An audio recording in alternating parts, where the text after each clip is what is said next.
क्या आप जानते हैं कि स्वर्ग के द्वार पर युधिष्ठिर ने इंद्र से कहा था, अगर यह कुत्ता नहीं जा सकता तो मैं भी स्वर्ग नहीं जाऊंगा। और उस कुत्ते ने उन्हें अंतिम परीक्षा दी थी। महाभारत युद्ध के बाद जब सब कुछ शांत हो गया, तब पांडवों ने सोचा कि अब संसार में रहने का कोई अर्थ नहीं बचा।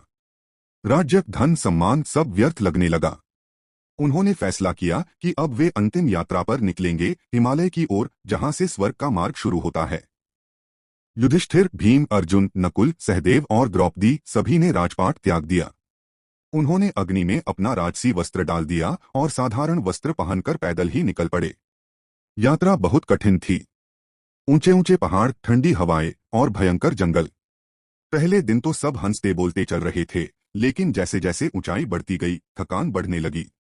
एक बार एक तेज नदी पार करते समय द्रौपदी का पैर फिसल गया। भीम तुरंत लपके और उन्हें बचा लिया, लेकिन द्रौपदी थक चुकी थीं। उन्होंने कहा, मैं बहुत थक गई हूं, फिर भी वे सबके साथ चलती रहीं। कुछ दूर आगे चलकर नकुल गिर पड़े। उन्होंने कहा, मेरा शरीर अब और नहीं चल रहा। सहदेव उनके पास बैठ गए और बोले, भैया हम साथ हैं। लेकिन कुछ ही देर बाद सहदेव भी वहीं गिर गए। अर्जुन ने अपने धनुष को सहारा बनाया, लेकिन उनका भी बल खत्म हो चुका था। वे बोले, मेरा गर्व अब व्यर्थ है, और वे भी गिर पड़े। सबसे आखिर में भीम ने युधिष्ठिर से कहा, भैया मैं भी अब नहीं चल पा रहा हूं, आप अकेले आगे बढ़िए। कहते कहते भीम भी गिर गए। अब केवल युधिष्ठिर अकेले